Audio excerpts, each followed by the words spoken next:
The Call of the Tame by O. Henry. When the inauguration was accomplished, the proceedings were made smooth by the presence of the Rough Riders. It is well known that a herd of those competent and loyal ex-warriors paid a visit to the big city. The newspaper reporters dug out of their trunks the old broad-brimmed hats and leather belts that they wear to North Beach fish fries, and mixed with the visitors. No damage was done beyond the employment of the wonderful plural tenderfeet in each of the scribe's stories. The Westerners mildly contemplated the skyscrapers as high as the third story, yawned at Broadway, hunched down in the big chairs in hotel corridors, and altogether looked as bored and dejected as a member of ye ancient and honorable artillery separated during a sham battle from his valet. Out of the sightseeing delegations of good King Teddy's gentlemen of the Royal Bearhounds dropped one Greenbrier Nye of Pinfeather, Arizona. The daily cyclone of Sixth Avenue's rush hour swept him away from the company of his pardners, true. The dust from 1,000 rustling skirts filled his eyes. The mighty roar of trains rushing across the sky deafened him. The lightning flash of twice 1,000 beaming eyes confused his vision. The storm was so sudden and tremendous that Greenbrier's first impulse was to lie down and grab a root, and then he remembered that the disturbance was human and not elemental, and he backed out of it with a grin into a doorway. The reporters had written that but for the wide-brimmed hats, the West was not visible upon these gauchos of the North. Heaven sharpened their eyes. The suit of black diagonal, wrinkled in impossible places, the bright blue four-in-hand, factory tied, the low turned-down collar, pattern of the days of Seymour and Blair, white glazed as the letters on the window of the open day and night except Sunday restaurants, the outcurve at the knees from the saddle grip, the peculiar spread of the half-closed right thumb and fingers from the stiff hold upon the circling lasso, the deeply absorbed weather tan that the hottest sun of Cape May can never equal, the seldom winking blue eyes that unconsciously divided the rushing crowds into fours, as though they were being counted out of a corral, the segregated loneliness and solemnity of expression, as of an emperor or of one whose horizons have not intruded upon him nearer than a day's ride. These brands of the West were set upon Greenbrier Nye.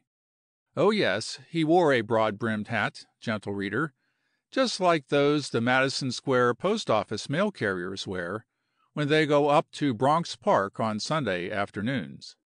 Suddenly Greenbrier Nye jumped into the drifting herd of metropolitan cattle, seized upon a man, dragged him out of the stream, and gave him a buffet upon his collarbone that sent him reeling against a wall. The victim recovered his hat with the angry look of a New Yorker who has suffered an outrage and intends to write to the Trib about it. But he looked at his assailant and knew that the blow was in consideration of love and affection after the manner of the West, which greets its friends with contumely and uproar and pounding fists, and receives its enemies in decorum and order, such as the judicious placing of the welcoming bullet demands. "God in the mountains!" cried Greenbrier, holding fast to the foreleg of his call. "Can this be Longhorn Merritt?" The other man was. Oh, look on Broadway any day for the pattern. Businessman, latest rolled brim derby, good barber, business, digestion, and tailor. "Greenbrier Nye!" he exclaimed, grasping the hand that had smitten him. "My dear fellow, so glad to see you! How did you come to— Oh, to be sure, the inaugural ceremonies. I remember you joined the Rough Riders. You must come and have luncheon with me, of course." Greenbrier pinned him sadly but firmly to the wall with a hand the size, shape, and color of a McClellan saddle. "Longy," he said in a melancholy voice that disturbed traffic, "what have they been doing to you? You act just like a citizen.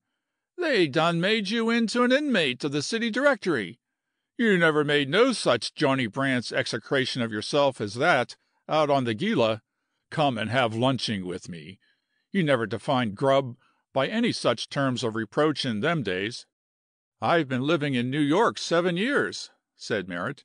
"It's been 8 since we punched cows together in old man Garcia's outfit.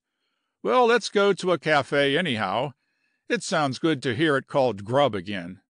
They picked their way through the crowd to a hotel, and drifted, as by a natural law, to the bar. "Speak up," invited Greenbrier. "A dry martini," said Merritt. "Oh, Lord!" cried Greenbrier. "And yet me and you once saw the same pink Gila monsters crawling up the walls of the same hotel in Canyon Diablo. A dry, but let that pass. Whiskey straight, and they're on you." Merritt smiled and paid. They lunched in a small extension of the dining room that connected with the cafe. Merritt dexterously diverted his friend's choice, that hovered over ham and eggs, to a puree of celery, a salmon cutlet, a partridge pie, and a desirable salad. "On the day," said Greenbrier, grieved and thunderous, "when I can't hold but one drink before eating, when I meet a friend I ain't seen in 8 years, at a 2x4 table in a 30-cent town at 1 o'clock on the 3rd day of the week, I want 9 broncos to kick me 40 times over a 640-acre section of land. Get them statistics?" "Right, old man," laughed Merritt. "Waiter, bring an absinthe frappé, and what's yours, Greenbrier?" "Whiskey straight," mourned Nye.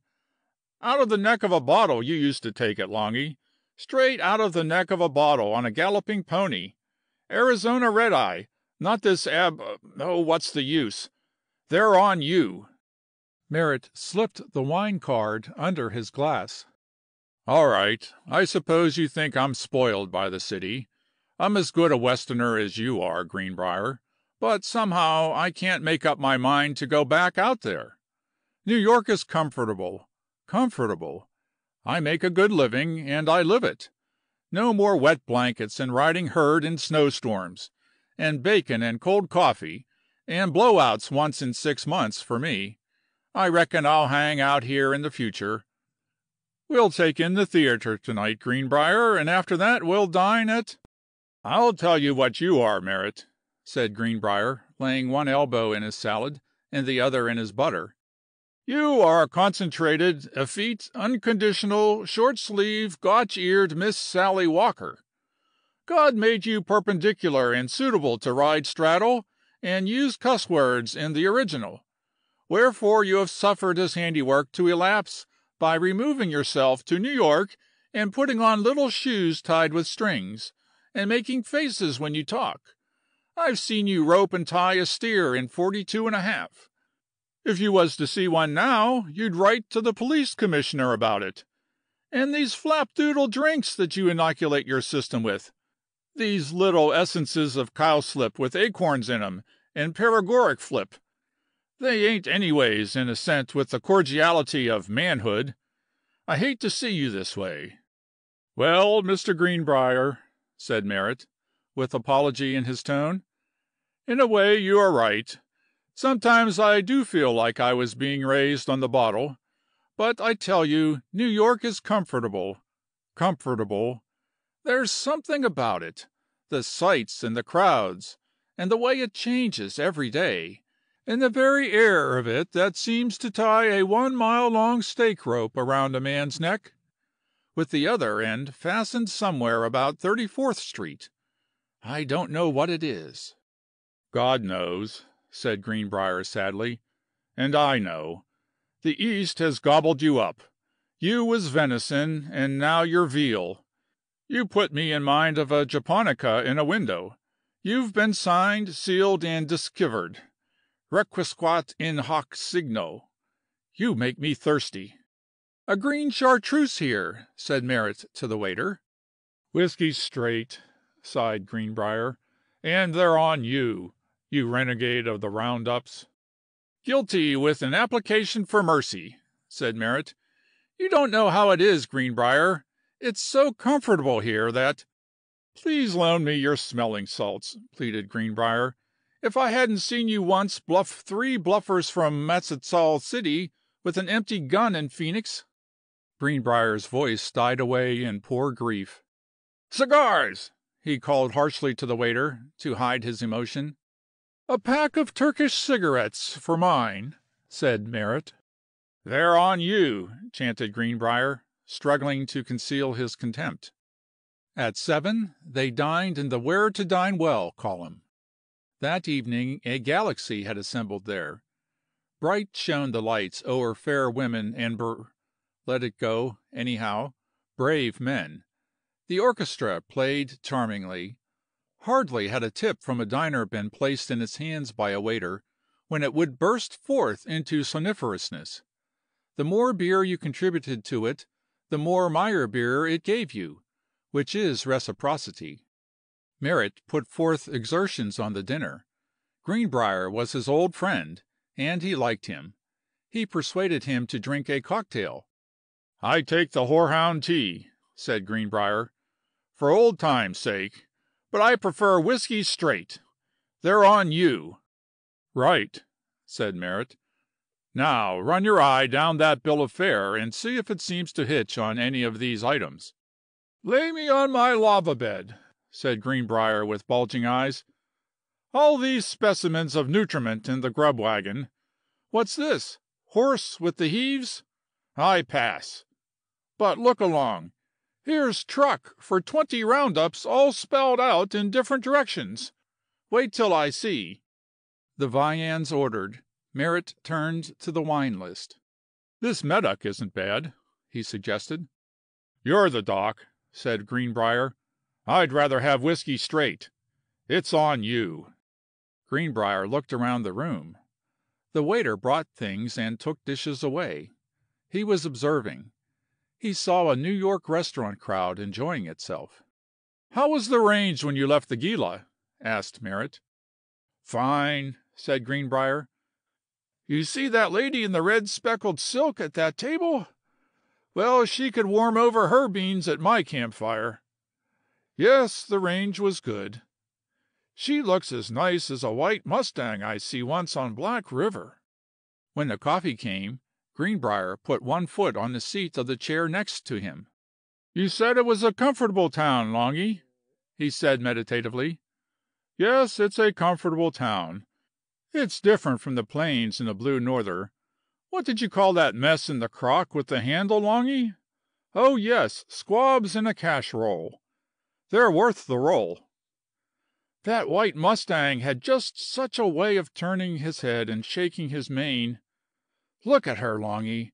If I thought I could sell out my ranch at a fair price, I believe I'd— Garçon!" he suddenly cried in a voice that paralyzed every knife and fork in the restaurant. The waiter dived toward the table. "2 more of them cocktail drinks," ordered Greenbrier. Merritt looked at him and smiled significantly.